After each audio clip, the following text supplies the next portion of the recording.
company or an American company. This is the Chinese government. So the Henniges deal we're talking about, 51% of the financing of that deal is done by Moai Harvest RST, which is Hunter Biden's firm.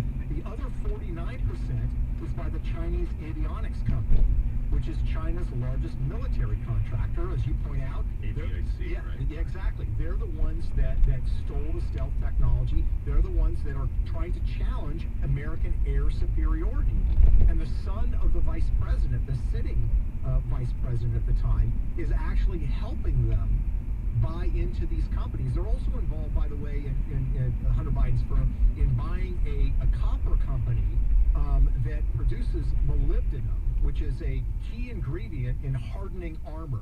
It's a very difficult mineral to find in large quantities. Well, one of the largest is in Africa, and there's this global competition between the United States and China to acquire these mines. Barack Obama himself talked about the fact that we needed to beat the Chinese in producing molybdenum. Now, so what happens? What does Hunter Biden's company do? They help the Chinese buy one of the largest copper mines in the world, along with a Chinese company called China Molybdenum, which is going to be acquiring the mineral we are competing with them to acquire. So this is so far beyond what was happening in Ukraine. Yes. And I know that Grassley, as we talked about on the special we did last night, and you can watch it on Blaze TV.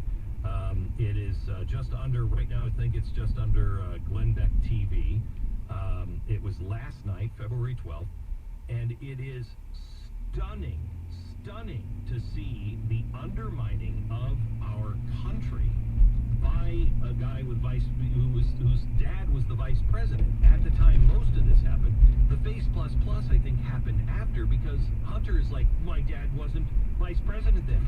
Oh, so we're okay enslaving people. Exactly. I mean, it's nuts. Yeah. It's nuts. And here's the challenge, Glenn, that they're going to have. The challenge they're going to have is, and I think one of the reasons a lot of people on Capitol Hill want to stick to Ukraine and they don't want to talk about China, is you've got other prominent people in Washington who have deals with the Chinese as well.